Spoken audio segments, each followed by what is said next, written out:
Ya pemirsa, sekarang kita akan lihat bagaimana aturan gaji hakim berdasarkan PP nomor 94 tahun 2012, yakni 2.337.300 per bulan. Ini gapok ya pemirsa ya, yang bertambah 600.000 per tahun. Itu golongan 3D, kalau 3A 2,9, 3D 3,1. Ya ini pengabdian 18 tahun dengan pengabdian 18 tahun sama semuanya. Sekarang kita akan lihat lagi pemirsa.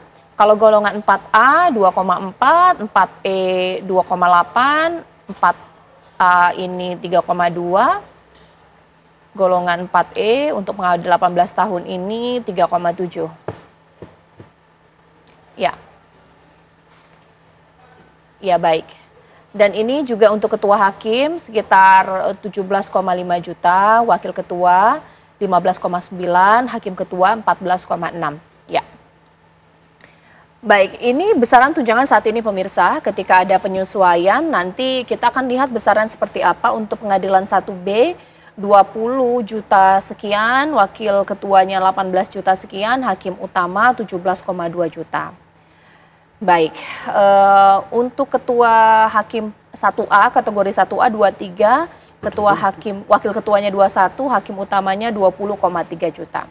Nah, sementara untuk pengadilan khusus seperti ini pemirsa 27, 24,5 dan juga 24 juta. Kalau kita berbicara mengenai angka, kita akan berdebat soal itu pemirsa. Pantas atau tidak pantas, layak atau tidak layak.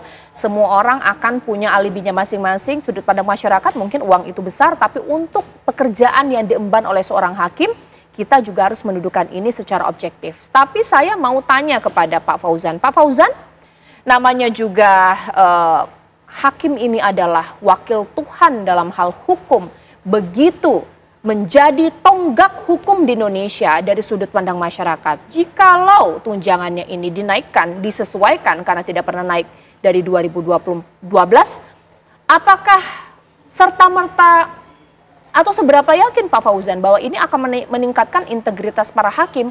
Toh oknum juga akan ada terus seperti itu, dirayu dengan besaran suap dan lain-lain, juga pasti akan mau. Mungkin sesederhana itu pertanyaan masyarakat. Bagaimana Pak Fauzan? Baik, terima kasih Mbak. Yang perlu kita pahami adalah pembagian kekuasaan di negara kita ini ada eksekutif, legislatif, dan yudikatif. Dan hakim itu berada di wilayah yudikatif. Jadi untuk melihat seberapa besar sebenarnya kelayakan terhadap tunjangan hakim, itu harus disesuaikan dengan jabatan yang selevel dengannya. Hakim itu adalah pejabat negara. Dalam hari ini sepertinya lebih layak jika dibandingkan dengan anggota dewan misalkan, ataupun pejabat-pejabat negara lainnya yang ada di Republik ini. Jika salah satu pilar ini tidak diistimewakan, artinya ini akan membuat masalah tersendiri bagi keadilan itu sendiri. Jadi itu yang perlu difahami, bahwa hakim itu bukan PNS. Hakim adalah pejabat negara yang hak-hak konstitusinya, hak-hak dasarnya itu sudah dijamin oleh negara. Kemudian terhadap kepastian apakah kesejahteraan itu akan menjamin integritas para hakim itu bisa terjaga. Perlu dipahami bahwa kesejahteraan itu bukanlah satu-satunya yang kami tuntut. Kami para hakim muda juga menuntut perbaikan pengawasan terhadap hakim. Untuk itu kami mendorong pemerintah dan juga DPR untuk segera melakukan pembahasan, melanjutkan pembahasan RUU jabatan hakim yang A to Z-nya hakim itu dibahas di situ. Baik dari rekrutmen yang bersih, monitoring dan evaluasi terhadap kinerja, begitupun tentang pengawasan, begitupun tentang hak-hak lainnya.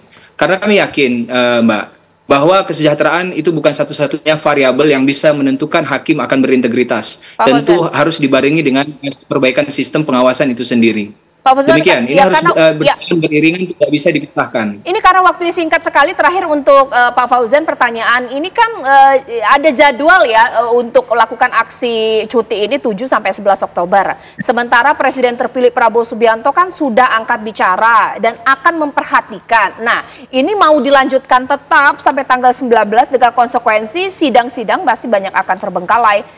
Meskipun kita tahu ya hak untuk cuti dan lain-lain, ini seperti apa?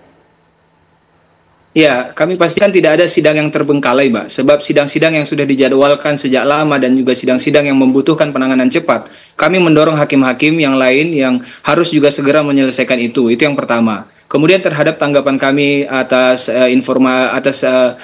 yang tadi yang kami dengarkan di DPR terkait dengan kesiapan Presiden terpilih untuk memperhatikan hal ini. Tentu kami dari Solidaritas Hakim Indonesia sampai dengan detik ini akan terus melanjutkan perjalanan audiensi yang telah kami jadwalkan. Kami akan melakukan silaturahmi kepada beberapa tokoh nasional, tokoh-tokoh agama dan tokoh-tokoh politik. Dalam hal ini juga kami juga akan tetap melakukan visit terhadap media-media yang kami anggap juga patut untuk kami temui agar informasi terhadap urgensitas ini segera harus tuntutan kami dilaksanakan, itu penting. Jadi sampai hari ini kegiatan sampai hari Jumat di Jakarta akan tetap berlanjut, dan rekan-rekan yang sudah mengambil cuti di daerah juga akan tetap berlanjut, dan tentu untuk perkara-perkara yang penting kami tetap mendorong seluruh hakim di Indonesia agar memperhatikan perkara-perkara yang penting ataupun yang sudah dijadwalkan sejak lama, jangan sampai itu terbengkalai. Jadi kami itu dorongan kepada seluruh rekan-rekan hakim di seluruh Indonesia. Demikian Mbak penjelasan dari saya. Prof. Gayus, boleh ditanggapi bahwa selain meminta penyesuaian tunjangan, akan ada juga bentuk pengawasan terhadap hakim, sehingga mereka meminta tapi mereka memastikan bahwa integritas ini akan naik. Tapi kan kalau dari kacamata masyarakat kan, angka yang tadi saya paparkan di layar televisi itu mungkin angka yang cukup besar untuk masyarakat. Ketika ada ketimpangan meminta lebih, kita pakai sudut pandang masyarakat sekarang lapar ini. Bagaimana Prof. Gayus menanggapinya? Tadi itu akan, belum tadi angka di bawah itu akan. Tolong diulang itu. Yang saya pastikan ada golongan 4. Saya golongan 4 D, 4E ya. Itu mendapat tunjangan tidak lebih dari 10 juta yang lalu. Itu istilahnya remunerasi atau tunjangan jabatan. Anak saya itu hakim pemula, itu hanya 2,5 juta ketika tahun 2012. Ya, itu kira-kira pandangan, jangan dibanding sama dosen swasta. Dosen swasta seperti Pak Suparji itu ya besar gajinya, nggak ribut dia. Tapi ada juga dosen yang sampai buka tenda kan. Tolong kalau mau berpendapat itu seimbang. Harus apple to apple, ya, jangan menyimpang dirinya sama orang lain. Ya, itu saya ingatkan itu. Baik, sekarang boleh juga ditanggapi, Prof. Bagaimana ya kalau kita melihat kalau masyarakat kemudian menjadi bagian atau mungkin kita melihat sudut pandang masyarakat, adil tidak sih untuk masyarakat hal seperti ini? Ya, saya kira kan keadilan itu harus dengan sudut pandang yang objektif kan itu ya. Bagaimana kinerja dan bagaimana aturan yang ada kan gitu. Saya kira aturan yang ada pada waktu itu sudah memperhitungkan kan.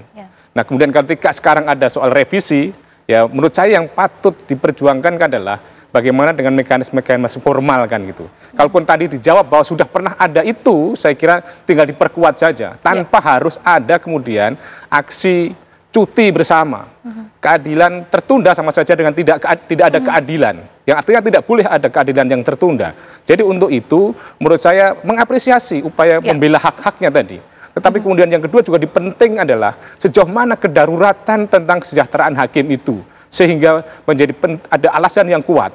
Dan mohon maaf, saya tidak sama sekali membandingkan dengan kesejahteraan dosen ya. Saya tidak membandingkan tentang itu. Tetapi poin saya adalah bagaimana upaya memperjuangkan hak-haknya tadi itu adalah tidak mencederai rasa keadilan masyarakat. Masih ada jalan yang bisa ditempuh gitu. Kalau tadi mengatakan bahwa tidak ada persidangan yang tertunda, tadi di media menunjukkan ada itu. Maka ini yang perlu kemudian diklarifikasi, yang kemudian harus diperjuang semuanya. Kalau kemudian pada akhirnya tujuannya adalah untuk memperjuangkan bagaimana undang-undang jabatan hakim segera disahkan, siapkan naskah akademik, berikan pada DPR, berikan pada pemerintah. Kalau kemudian ada revisi tentang PP, berikan sodoran PP yang tepat dan sebagainya. Menurut saya adalah harus dengan cara-cara cerdas, dengan cara-cara yang tepat, supaya kemudian tidak mencederai rasa keadilan masyarakat. Gitu. Baik, terima kasih Prof. Suparji, terima kasih Pak Fauzan, terima kasih Prof. Gayus. Kita tunggu nanti bagaimana kemudian tindak lanjut dari tuntutan para hakim tersebut, pemirsa. Apakah benar nanti akan dilanjutkan hingga tanggal 11, ataukah mungkin menimbang bahwa ada tindak lanjut kembali berjalan seperti biasa. Pengadilan-pengadilan kemudian tanpa ada sidang yang terganggu. Seperti kita ketahui ada gium hukum mengatakan bahwa judex sed lex laguens, hakim adalah hukum yang berbicara. Kita harapkan hakim bisa berbicara layaknya seperti sedia kala tanpa akan ada aksi demonstrasi ataupun juga mogok massal.